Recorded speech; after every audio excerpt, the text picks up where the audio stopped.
ரச மலர்கள் கேட்டேன் வனமே தந்தனை தண்ணீர் கேட்டேன் அமிர்தம் தந்தனை எதை நான். எல்லாருக்கும் hi, welcome back to my channel ramp diaries. எல்லாரும் எப்படி இருக்கீங்க? நான் ரொம்ப சூப்பராக இருக்கேங்க. ஸோ ரீசெண்டாக பார்த்தோம் அப்படின்னா நான் என்னோட வெயிட் லாஸ் ஜேர்னி வீடியோ வந்து ஷேர் பண்ணியிருந்தேன். அதில் வந்துட்டு நான் என்னோட வெயிட் லாஸ் ஜேர்னி எந்த ஒரு பாயிண்ட்டில் ரொம்ப சீரியஸாக எடுத்துகிட்டு கண்டிப்பாக பண்ணியே ஆகணும் அப்படின்னு வந்து பண்ணேன் அப்படின்னு சொல்லிட்டு அந்த என்னோட வெயிட் லாஸ் ஜேர்னியை பற்றி பேசிகிட்டு இருக்கும்போது நான் வந்து ஹெர்னியான்ற ஒரு விஷயத்தை எப்படி ஃபேஸ் பண்ணேன், அதில் எப்படி ரெக்கவர் ஆனேன் அப்படின்றத பற்றி மென்ஷன் பண்ணியிருந்தேன் ஜஸ்ட். ஓகேங்களா? ஸோ அந்த வீடியோக்கு அப்புறமா வந்துட்டு நிறைய பேர் ஓகே எனக்கும் வந்து இந்த மாதிரி ஹெர்னியா ப்ராப்ளம் இருக்குது, ஸோ ஹெர்னியா பற்றி ஒரு வீடியோ போடுங்க அப்படின்னு சொல்லி கேட்டிருந்தாங்க. இந்த வீடியோவில் நான் ஷேர் பண்ண போகிறது பார்த்தோம் அப்படின்னா ஒன்லி என்னோட எக்ஸ்பீரியன்ஸ் மட்டும்தான். நான் எப்படி ஹெர்னியா வந்து கோ த்ரூ பண்ணேன், அதுலேருந்து எப்படி ரெக்கவர் ஆகி வெளியில் வந்தேன் அப்படின்ற என்னோட ஒரு பர்சனல் எக்ஸ்பீரியன்ஸ் மட்டும்தான் உங்க கூட ஷேர் பண்ணுறேன். இது ஒரு டிஸ்க்ளைமராகவே நீங்கள் எடுத்துக்கோங்க. ஓகேங்களா?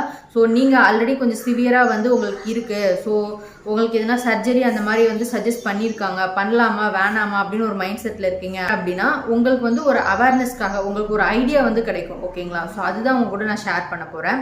என்னோட எக்ஸ்பீரியன்ஸ் ஷேர் பண்ணுறதுக்கு முன்னாடி சிம்பிளாக ஹெர்னியா அப்படின்னா என்ன, என்னோட நாலேஜ்க்கு எனக்கு டாக்டர் சொன்ன அளவுக்கு நான் உங்க கூட ஷேர் பண்ணுறேன். ஓகேங்களா? ஸோ ஹெர்னியா அப்படின்றது வந்துட்டு தமிழில் குடலிறக்கம் அப்படின்னு சொல்லுவாங்க. இப்போ நம்ம பாடியில் ஏதோ ஒரு இடம் வீக்காக இருக்குது அப்படின்னா அந்த இடத்துல நம்ம குடலுக்கு மேலே ஒரு லேயர் இருக்கும் இல்லைங்களா? ஸோ அங்கே ஒரு டிஃபெக்ட், ஒரு சின்ன ஹோல்ஸ் மாதிரி ஏற்பட்டு அது வழியாக நம்ம குடல் வந்து வெளியில் வரும். ஸோ அதுதான் வந்துட்டு நமக்கு குடல் இறக்கம் அப்படின்னு வந்து சொல்கிறாங்க.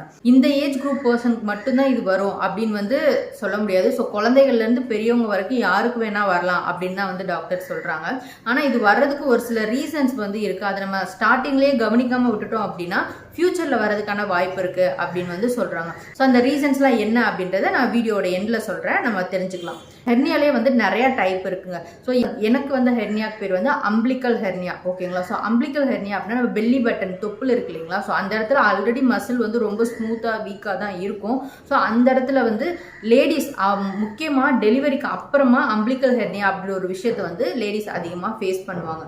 நான் டாக்டரை பார்க்க போனதுக்கு அப்புறம் அதுக்கு முன்னாடி என்னோட டெலிவரிக்கு முன்னாடி வரைக்குமே எனக்கு ஹெர்னியான்னு ஒரு விஷயம் இருக்குது அப்படின்ற ஒரு டேர்ம் கூட நான் கேள்விப்பட்டதில்லை. எனக்கு அப்படின்னா என்னன்னே தெரியவே தெரியாது. ஸோ அப்படி இருந்த ஒரு பர்சன் தான் நான்.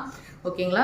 ஸோ அந்த மாதிரி நீங்களும் அதை பற்றி தெரியாமல் அவேர்னஸ் இல்லாமல் இருந்தீங்க அப்படின்னா மேபி இந்த வீடியோ வந்து உங்களுக்கு ஒரு நல்ல ஒரு அவேர்னஸ் வந்து கொடுக்கும். ஓகேங்களா? ஸோ இதுலேருந்து ஒரு இன்ஃபர்மேஷன்ஸ் மட்டும் எடுத்துக்கோங்க. என்னோட எக்ஸ்பீரியன்ஸை நீங்கள் கன்சிடர் பண்ணி ஓகே ஒருவேளை வந்துட்டா இல்லை ஆல்ரெடி உங்களுக்கு இருக்குது அப்படின்னா உங்களுக்கும் எனக்கு நடந்த எல்லா விஷயங்களும் கண்டிப்பாக நடக்கும் அப்படின்னு எந்த ஒரு அவசியமும் இல்லை. ஓகேங்களா? ஸோ என்னோட பாடி டைப்புக்கு என்னோட ஹெல்த் கண்டிஷனுக்கு அப்படி இருந்தது. ஸோ உங்களோட ஹெல்த் கண்டிஷன், உங்களோட ஹெர்னியாவோட சைஸ் அதை பொறுத்து அதோட ட்ரீட்மெண்ட் வேறையாக இருக்கும், அதோட எக்ஸ்பீரியன்ஸ் வேறையாக இருக்கும். இப்போ எனக்கே கூட ஃபர்ஸ்ட் டெலிவரியோட எக்ஸ்பீரியன்ஸ் வேறு, செகண்ட் டெலிவரியோட எக்ஸ்பீரியன்ஸ் வேறு. ஸோ ஒவ்வொரு எக்ஸ்பீரியன்ஸும் வந்து வேறையாக தான் இருக்கும். ஸோ ஜஸ்ட் அது ஒரு இன்ஃபர்மேஷனாக ஒரு அவேர்னஸாக எடுத்துக்கிட்டு நெக்ஸ்ட் என்ன பண்ணலாம் அப்படின்னு ப்ரொசீட் பண்ணுறதுக்கு ஹெல்ப்ஃபுல்லாக இருக்கும். ஓகேங்களா? மோஸ்ட்லி எல்லாருக்கும் 30+ ஜென்ஸுக்கு அதிகமாக வரக்கூடிய வந்து இன்குயினல் ஹெர்னியா அப்படின்னு சொல்கிறாங்க. அது வந்து அதிகமாக வந்து எல்லாருக்கும் வரதுக்கு வாய்ப்பு இருக்குது. ஸோ ஹெர்னியா எதனால் வருது அப்படின்னா காமனாக பார்த்தோம் அப்படின்னா ஒபீஸாக இருக்க ரொம்ப நம்ம அதிகமாக ஓவர் வெயிட்டாக இருக்கும்போது நம்ம தொப்பையெல்லாம் அதிகமாக போடும்போது நம்ம அப்டாமன் ஏரியா அந்த மசில்ஸ் வந்து வீக் ஆகும்போது நமக்கு அந்த சின்ன ஒரு டிஃபெக்ட் ஏற்பட்டு ஹெர்னியா வருது அப்படின்னு சொல்கிறாங்க.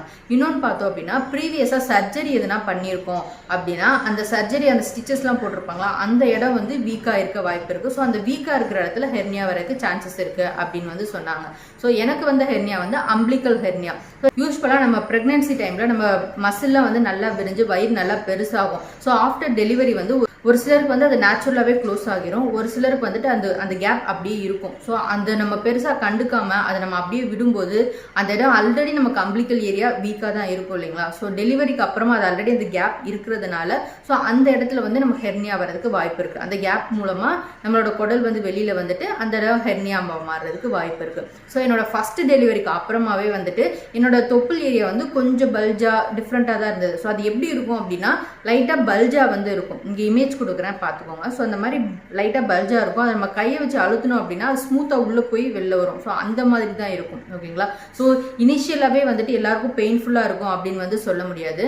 ஸோ இது வந்து நம்மளே கண்டுபிடிச்சிடலாம். டாக்டர் கிட்ட போகிறதுக்கு முன்னாடி நமக்கே ஒரு டிஃப்ரென்ஸ் வந்து தெரிய ஆரம்பிக்கும். இருக்கும், சின்னதாக ஒரு பல்ஜ் இருக்கும், அதை நம்ம ப்ரெஸ் பண்ணோன்னா உள்ளே போகும், இல்லைனா வெளியில் வரும், அந்த மாதிரி இருக்கும். ஓகேங்களா? ஸோ அந்த மாதிரி தான் எனக்கும் இருந்தது. ஓகே, டெலிவரிக்கு அப்புறம் தான் இப்படி இருக்குது, அதனால அந்த நம்ம ஸ்டொமக்கில் ஏற்பட்ட அந்த ஒரு டிஃப்ரென்ஸ் தான், அதுவே சரியாகிரும் அப்படின்னு தான் நான் ஃபஸ்ட்டு இருந்தேன். அதுக்கு பேர் ஹெர்னியா அப்படின்ற சுத்தமாக அந்த ஒரு அவேர்னஸ் எனக்கு இல்லவே இல்லை. ஓகேங்களா?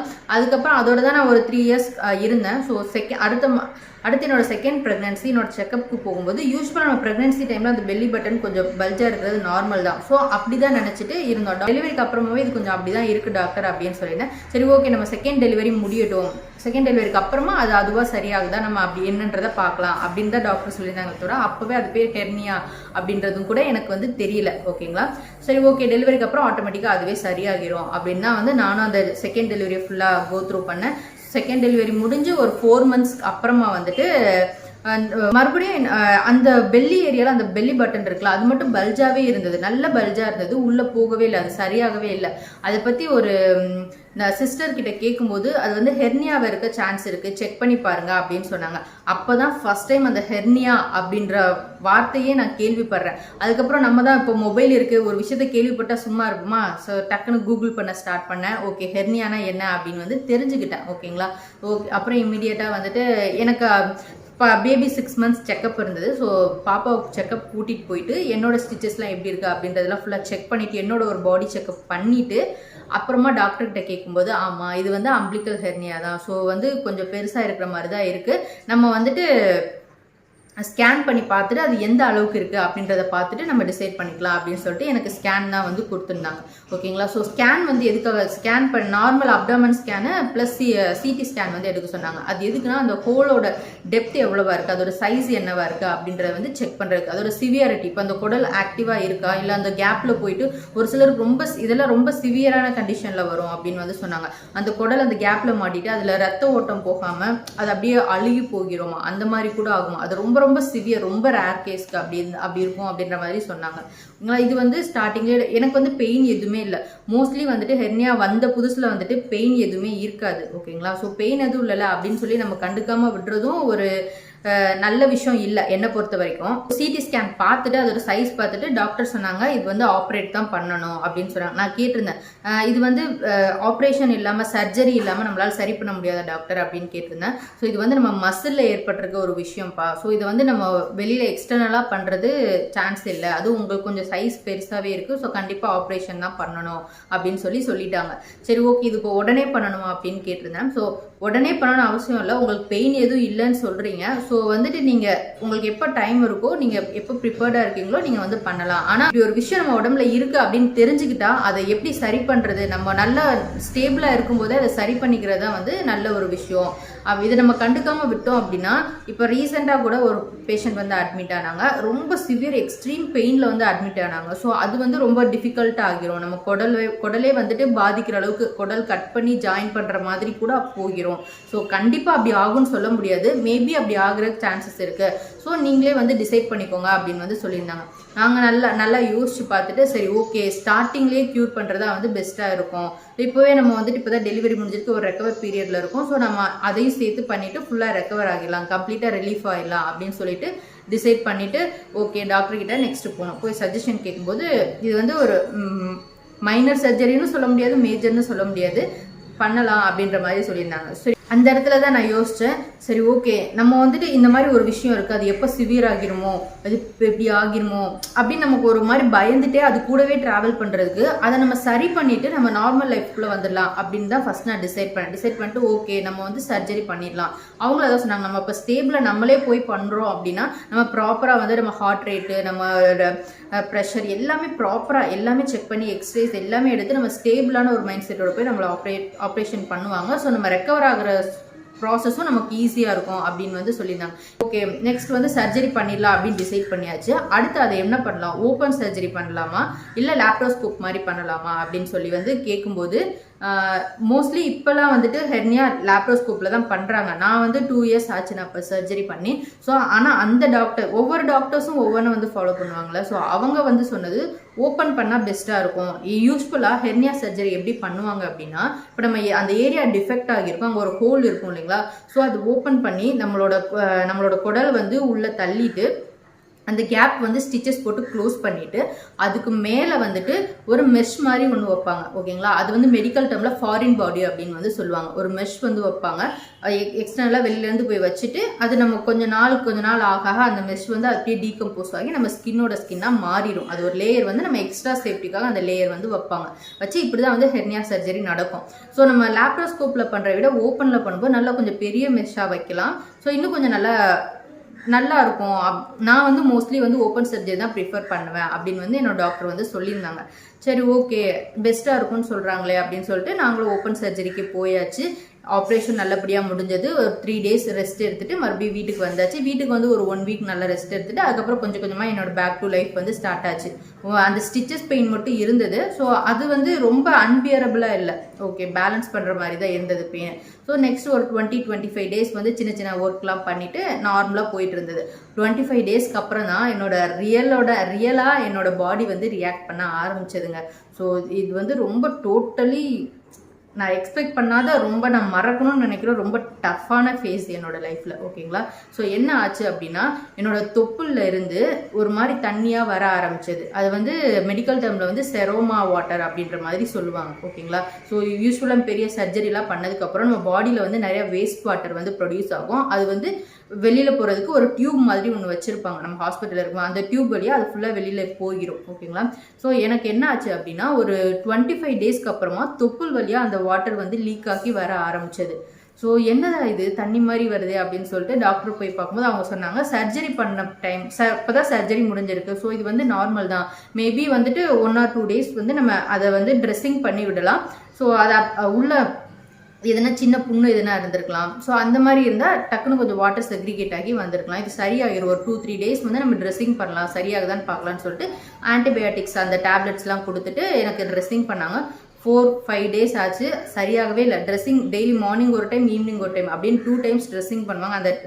அந்த பேட்லாம் ஃபுல்லாகவே வந்து அந்த காட்டன்லாம் ஃபுல்லாக வெட் ஆகிரும். ஸோ அந்த மாதிரி நிறையா வந்து டிஸ்சார்ஜ் வர ஆரம்பிச்சது. அதுக்கும்போது சரி ஓகே மறுபடியும் வந்து டெஸ்ட் பண்ணி பார்க்கலாம் அப்படின்னு சொல்லிட்டு மறுபடியும் ஒரு ஸ்கேன் பண்ணும்போது வந்து என்ன தெரிஞ்சது அப்படின்னா எனக்கு அந்த எக்ஸ்ட்ரா மெஷ் வந்து வச்சுருந்தாங்க. அந்த ஃபாரின் பாடின்னு ஒரு விஷயம் சொன்னேன்ல, அது வந்து என்னோட பாடி அக்செப்ட் பண்ணிக்கல. ஸோ அதுதான் இங்கே ஒரு பெரிய பிரச்சனை. ஓகேங்களா, ஸோ அந்த மெஷ் வந்து என்னோட பாடி அக்செப்ட் பண்ணிக்காதனால அது வெளியில் தள்ளுறதுக்காக இந்த மாதிரி ஒரு இன்ஃபெக்ஷன் க்ரியேட் பண்ணிகிட்டே இருக்குது அப்படின்ற மாதிரி சொன்னாங்க. சரி ஓகே, மறுபடியும் டாக்டர் என்ன சொன்னாங்க அப்படின்னா நம்ம மறுபடியும் ஓப்பன் பண்ணி தான் பார்க்கணும். ஓப்பன் பண்ணி பார்த்துட்டு நமக்கு அது எந்த மாதிரி அந்த இடத்துல இருக்குது, ஒருவேளை அந்த மெஷ் ஒத்துக்கல அப்படின்னா அதை நம்ம எடுக்கணும் அப்படின்ற மாதிரி சொல்லி கேட்டிருந்தாங்க. இப்போ அதை எடுத்துட்டா எனக்கு மறுபடியும் ஹெர்னியா வராதா அப்படின்னு வந்து நான் கேட்டிருந்தேன். அவங்க என்ன சொன்னாங்கன்னா அப்படி அதுக்கு 90% வராது, நம்ம பாசிட்டிவாகவே நினச்சிக்கலாம். ஓகேங்களா, ஏன்னா நம்ம நல்லா ஸ்டிச் பண்ணியாச்சு, அந்த கேப்பில் நல்லா க்ளோஸ் பண்ணியாச்சு. இப்போ நீங்கள் இந்த மெஷ்ஷை நம்ம எடுக்கலை, ரிமூவ் பண்ணலை அப்படின்னா உங்களுக்கு இந்த இன்ஃபெக்ஷன் வந்துகிட்டே இருக்கும். ஸோ இது நம்ம இதோடையே நம்ம கோத்ரூ பண்ண முடியாது இல்லைங்களா. ஸோ நம்ம அந்த மெஷ்ஷை எடுக்கிற மாதிரி சிச்சுவேஷன் வந்ததுன்னா எடுத்துட்டு அதுக்கப்புறம் நம்ம பாடியை நல்லா ப்ராப்பராக வந்து வெயிட்லாம் கம்மி பண்ணிவிட்டு பாடியை ப்ராப்பராக மெயின்டைன் பண்ணிக்கோங்க, அதுதான் பெஸ்ட்டாக இருக்கும் அப்படின்னு வந்து டாக்டர் சொல்லிட்டாங்க. சரி ஓகே அப்படின்னு சொல்லிட்டு மறுபடியும் அதே இடத்துல ஓப்பன் பண்ணி மெஷ்ஷை வந்து ரிமூவ் பண்ணிட்டாங்க. என்னோட பாடிக்கு அது ஒத்துக்கல. அவரை சொன்னது அதுதான், இவ்வளோ நான் சர்ஜரி பண்ணதில் இதுதான் என்னோட ஃபர்ஸ்ட் எக்ஸ்பீரியன்ஸ். மெஷ் ஒத்துக்காமல் ஒருத்தவங்களுக்கு ரிமூவ் பண்ணுறது அப்படின்றது எனக்கே கொஞ்சம் டிஃபிகல்ட்டிஸாக தான் இருக்குது. பட் ஓகே நம்ம பார்த்துக்கலாம் அப்படின்னு சொல்லிட்டு டாக்டர் வந்து நம்ம பாசிட்டிவாகவே எடுத்து நம்ம இதை பண்ணிடலாம் அப்படின்னு சொல்லிட்டு சொன்னாங்க. சரி ஓகே அப்படின்னு சொல்லிட்டு மெஷ்ஷும் ரிமூவ் பண்ணியாச்சு. ரிமூவ் பண்ணதுக்கு அப்புறமா வந்துட்டு எனக்கு அந்த டியூப் வந்து இந்த டைம் ஓகே, இந்த டைம் அந்த ரிமூவ் பண்ணிட்டா உள்ள அந்த ஃபுல்லாக இன்ஃபெக்ஷன் ஆகியிருக்கு இல்லைங்களா, ஆகிய உள்ள நிறைய அந்த வாட்டர் வந்து அங்கங்கே செக்ரிகேட் ஆகியிருக்கு, அது ஃபுல்லாக வெளியில் போயிட்டோம் அப்படின்னு சொல்லிட்டு எனக்கு அந்த டியூப் வந்து அந்த ஆப்ரேஷன் பண்ண இடத்துல வந்து ஃபிக்ஸ் பண்ணி அப்படியே உள்ள சுற்றி கேப் போட்டு வயிற்றில் ஒரு டியூபோடதே தான் 1 month கிட்டத்தட்ட 1 month வந்து இருந்தாங்க. ஸோ எங்கே போனால் அந்த டியூப்பில் வந்துட்டு ஒரு பாட்டில் மாதிரி ஃபிக்ஸ் பண்ணியிருப்பாங்க. ஸோ அதில் வந்து அந்த வாட்டர் வந்து கலெக்ட் ஆகும். அதை டெய்லி மெஷர் பண்ண சொல்லுவாங்க. ஸோ அந்த அமௌண்ட் வந்து அந்த வாட்டர் வந்துட்டு கம்மி ஆகுதா, செக்ரிகேட் ஆகுறது கம்மி ஆகுதா அப்படின்னு சொல்லிட்டு பார்க்க சொல்லியிருந்தாங்க. ஸோ டெய்லி மெஷர் பண்ணுவேன். மார்னிங் அப்படியே பதட்டமாக இருக்கும், ஓகே இன்னைக்கு நேற்றுக்கு விட கம்மியாகணும் அப்படின்னு சொல்லிட்டு டெய்லி மெஷர் பண்ணி அமௌண்ட் நோட் பண்ணிகிட்டே இருப்பேன். ஸோ ஆன்டிபயோட்டிக்ஸ் கொடுத்துட்டே இருந்தாங்க. அந்த செரமோ வாட்டர் வந்து ஃபுல்லாக வந்து ஸ்டாப் ஆகுற வரைக்கும் நம்ம ஆன்டிபயோட்டிக்ஸ் வந்து எடுத்துக்கணும் அப்படின்னு சொல்லிட்டு ஒரு சிஸ்டர் வந்து டெய்லி வீட்டுக்கு மார்னிங் ஈவினிங், ஏன்னா ஸ்டிச்சஸ் போட்டு ட்ராவல் பண்ணிகிட்டே வந்தோன்னா அதுவும் வந்து ப்ராப்ளம் ஆயிரும், கஷ்டமாக இருக்கும் அப்படின்னு சொல்லிட்டு மார்னிங் ஈவினிங் 2 வேளையும் ஒரு சிஸ்டர் வந்துட்டு எனக்கு வீட்டுக்கு வந்து ஆன்டிபயோட்டிக்ஸ் கொடுத்துட்டு போயிட்டு இருந்தாங்க. ஸோ அந்த ஒரு 1 month ரொம்ப கஷ்டமாக இருந்ததுங்க. ஸோ கையில் எப்போவுமே அந்த பாட்டில் தூக்கிட்டே தான், நடக்கும்போதெல்லாம் தூக்கிட்டே நடக்கணும். ரொம்ப ஹெவியாக மூவ்மெண்ட் கொடுத்துட்டோம் அப்படின்னா அந்த டியூப் ஃபிக்ஸ் பண்ணியிருக்கிறதுல ரொம்ப பெயின்ஃபுல்லாக இருக்கும். படுத்திருக்கும்போது லைட்டாக புரண்டு கூட படுக்க முடியாது, அந்தளவுக்கு கஷ்டப்பட்டேன் நான் அந்த ஒரு மாதம். அதுக்கப்புறம் கொஞ்சம் கொஞ்சமாக அந்த செரமோ லிக்விட் வந்து அதுவே ஸ்டாப் ஆகிருச்சு. ஸோ ஒரு ஸ்டேஜுக்கு மேலே அந்த டியூப் அதுவே வெளியில் வந்துடுச்சு. வரவும் தான் டாக்டர் போய் பார்த்தோம். சரி ஓகே, இதுக்கு மேலே டியூப் வச்சுக்க வேணாம், நம்ம சரி பண்ணிடலாம், ஆல்மோஸ்ட் நல்லாவே கம்மியாகிடுச்சு அப்படின்னு சொல்லிட்டு அந்த அந்த அந்த டியூப் போட்டிருந்த இடம் வந்துட்டு நல்லா கிட்டத்தட்ட 1 month நம்ம அப்படி இப்படி மூவ் பண்ணியிருக்கோம். ஸோ அந்த இடம் நல்லா ஒரு மாதிரி புண்ணாகிடுச்சு, ரொம்ப பெயின்ஃபுல்லாக இருந்தது. அதுக்கப்புறம் ஒரு 1 week டைம் எடுத்தது அது ஃபுல்லாக சரியாகிறதுக்கு. நல்லா ப்ராப்பராக வந்துட்டு க்ளீன் பண்ணிவிட்டு டெய்லி ட்ரெஸ்ஸிங் பண்ணிகிட்டே இருந்ததுனால அந்த வூண்ட் வந்து சரியாகிடுச்சு. ஸோ என்னோட ஹெர்னியா ஜேர்னி வந்து ஆல்மோஸ்ட் ஒரு 4 to 5 months வந்து ரொம்ப எனக்கு பயங்கரமான எக்ஸ்பீரியன்ஸாக வந்து இருந்ததுங்க. ஸோ மறுபடியும் சொல்கிறேன், இது என்னோட எக்ஸ்பீரியன்ஸ் மட்டும்தான். ஸோ என்னோட பாடி அந்த மெஷ்ஷை அக்செப்ட் பண்ணாதனால வந்த டிஃபெக்ட் தான் வந்து இது. ஓகேங்களா? ஸோ இப்போ 2 years ஆகிடுச்சு. அப்போ அந்த ஒரு பாயிண்டில் தான் நான் முடிவு பண்ணேன், கண்டிப்பாக நம்ம வெயிட் கம்மி பண்ணியே ஆகணும். ஸோ ஹெல்த் வைஸ் நம்ம இவ்வளோ அடி வாங்கியாச்சு, இதுக்கு மேலே நம்ம வெயிட் கெயின் அப்படின்ற ஒரு விஷயத்த பார்க்கக்கூடாது அப்படின்றத சீரியஸாக எடுத்துக்கிட்டு, ஸோ என்ன சொல்லியிருந்தாங்க அப்படின்னா நெக்ஸ்ட் ஒரு 3 monthsக்கு வெயிட் தூக்கவே கூடாது. மேக்ஸிமம் நீங்கள் தூக்குற வெயிட்டு வந்து 10 kg கீழே தான் இருக்கணும், 10 kgக்கு மேலே வெயிட் நீங்கள் தூக்கக்கூடாது அப்படின்னு வந்து சொல்லியிருந்தாங்க. ஸோ நான் அதை ப்ராப்பராக ஃபாலோ பண்ணேன். எக்ஸசைஸ் எதுவும் இப்போதைக்கு பண்ண வேணாம், ஃபுல்லாக ஹீல் ஆகட்டும், வாக்கிங் மட்டும் பண்ணிக்கோங்க அப்படின்னு வந்து சொல்லியிருந்தாங்க. ஸோ அதனால தான் வந்து வாக்கிங் சூஸ் பண்ணேன். டெய்லி 10,000 steps வாக்கிங் கம்ப்ளீட் பண்ணிவிட்டு ப்ராப்பரான ஹெல்த்தியான டயட், வீட்டில் என்ன குக் பண்ணுறோமோ அதில் என்னால் எப்படி ஹெல்த்தியாக எடுத்துக்க முடியுமோ பிளான் பண்ணி ஹெல்த்தியான டயட் எடுத்து என்னோட இந்த வெயிட் லாஸ் ஜேர்னியை வந்து நான் எடுத்துகிட்டு போனாங்க. Now I M okay. ஓகேங்களா? ஸோ ஒரு 2-3 சிஸ்டர் வந்து கேட்டிருந்தாங்க, எனக்கு 2 டெலிவரி ஆகிடுச்சு, எனக்கு ஹெர்னியா இருக்குன்னு சொல்கிறாங்க அப்படின்னு சொல்லிட்டு. நான் என்ன அட்வைஸ் பண்ணுவேன் அப்படின்னா, நீங்கள் இப்போ உங்கள் டாக்டர் கிட்ட போய், இது வந்து என்னோட எக்ஸ்பீரியன்ஸ் தான், இதை வச்சு நீங்கள் பயந்துக்கவோ கன்ஃபியூஸ் ஆகிக்கவோ எதுவும் வேண்டாம். ஸோ இப்போ ஹெர்னியா வந்து ரொம்ப மைன்யூட்டாக தான் இருக்குது, ரொம்ப பெயின் அதனால எதுவும் இல்லை, டிஸ்கம்ஃபர்ட் இல்லை, ரொம்ப மைன்யூட்டாக இருக்குது அப்படின்னா அதை வந்து சர்ஜரி இல்லாமலே சரி பண்ண முடியும் அப்படின்னு வந்து ஏதோ ஒரு ஆர்டிக்கல் படிச்ச மாதிரி ஞாபகம். எனக்கு அது எந்தளவுக்கு கான்ஃபிடென்ஸ் இருக்குன்னு தெரியல. ஏன்னா நான் சர்ஜரி பண்ணணும் அப்படின்னு ஒரு 3 டாக்டர் வந்து நாங்கள் கன்சல்ட் பண்ணும்போது சர்ஜரி தான் இதுக்கு ஒரே ஆப்ஷன் அப்படின்ற மாதிரி சொல்லியிருந்தாங்க. ஸோ ஸ்டார்டிங்லேயே வந்துட்டு அதுக்கான ப்ராசஸ் என்ன, எது பண்ணால் உங்களுக்கு பெட்டராக இருக்கும் அப்படின்றத உங்கள் டாக்டர்கிட்ட ப்ராப்பரான ஒப்பீனியன் கைடன்ஸ் வாங்கிட்டு உங்கள் பாடியை ப்ராப்பராக மெயின்டைன் பண்ணுங்கள். ஓகேங்களா? ஸோ இப்போ நான் ஸ்டார்டிங்கில் சொல்லியிருந்தேன் இல்லைங்களா? ஸோ இந்த மாதிரி விஷயங்கள்லாம் உங்களுக்கு சிம்டம்ஸ் இருக்குது அப்படின்னா அதை வந்து இப்போவே சரி பண்ணிடுங்க, இல்லைனா ஃப்யூச்சரில் ஹெர்னியா வரதுக்கு சான்சஸ் இருக்குது அப்படின்னு சொல்லியிருந்தேன் இல்லைங்களா? ஸோ அது என்ன அப்படின்னு பார்த்தோன்னா, ஃபர்ஸ்ட் பாயிண்ட் என்னன்னு பார்த்தோம் அப்படின்னா, இப்போ தான் நீங்கள் டெலிவரி ஆகியிருக்கு, நியூ மாமா இருக்கீங்க அப்படின்னா அந்த கேப் வந்து ஆட்டோமேட்டிக்காக க்ளோஸ் ஆகிட்டு ஓகே. இல்லை நீங்கள் டெலிவரிக்கு அப்புறமும் வந்து உங்களுக்கு அந்த வயிறு ஒரு 4-5 months கன்சீவாக இருக்க மாதிரி நல்லா பல்ஜாக தான் இருக்குது அப்படின்னா உங்கள் டாக்டர்கிட்ட செக்கப் போகும்போது நீங்களே கேட்டு வாங்கிக்கோங்க.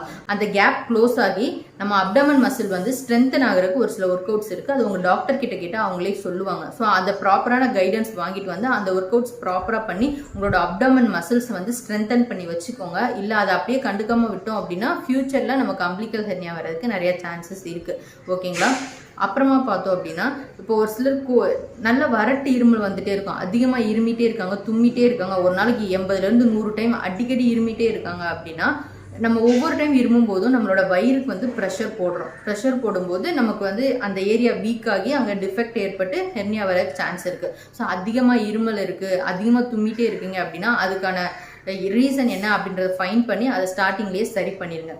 முக்கியமான விஷயம் வந்து கான்ஸ்டிபேஷன். ஓகேங்களா? ஸோ மார்னிங் எழுந்ததும் உங்களோட யூரினோ உங்களோட மோஷனோ வந்துட்டு கஷ்டப்படாமல் ரொம்ப ஃப்ரீயாக போகணும். ஸோ அதுக்கு நீங்கள் கஷ்டப்படுறீங்க அப்படின்னா அதை என்னன்றதை பார்த்து ப்ராப்பரான ஃபுட்டு இன்டேக் பண்ணி நிறைய ஃபைபர் ரிலேட்டடான ஃபுட்டெல்லாம் எடுத்துகிட்டு கான்ஸ்டிபேஷன் சரி பண்ணிடுங்க. ஸோ ஒவ்வொரு டைமும் நம்ம ப்ரெஷர் கொடுத்து நம்ம மோஷன் போகும்போது அந்த குடல் வந்து வீக் ஆகி அந்த இடத்துல வந்து டிஃபெக்ட் ஏற்பட்டு நமக்கு ஹெர்னியா வரதுக்கு சான்சஸ் இருக்குது. ஸோ இதெல்லாம் வந்து பாசிபிலிட்டிஸ். ஓகேங்களா? ஸோ இந்த மாதிரி சின்ன விஷயங்கள், இதெல்லாம் சின்ன விஷயம் தானே அப்படின்னு கண்டுக்காம விட்டோம்னா ஃபியூச்சரில் இது வந்து உங்களுக்கு டிஃபெக்டாக வரதுக்கு சான்சஸ் இருக்குது. ஸோ இந்த மாதிரி விஷயங்கள்லாம் ஸ்டார்டிங்லேயே சரி பண்ணிடுங்க.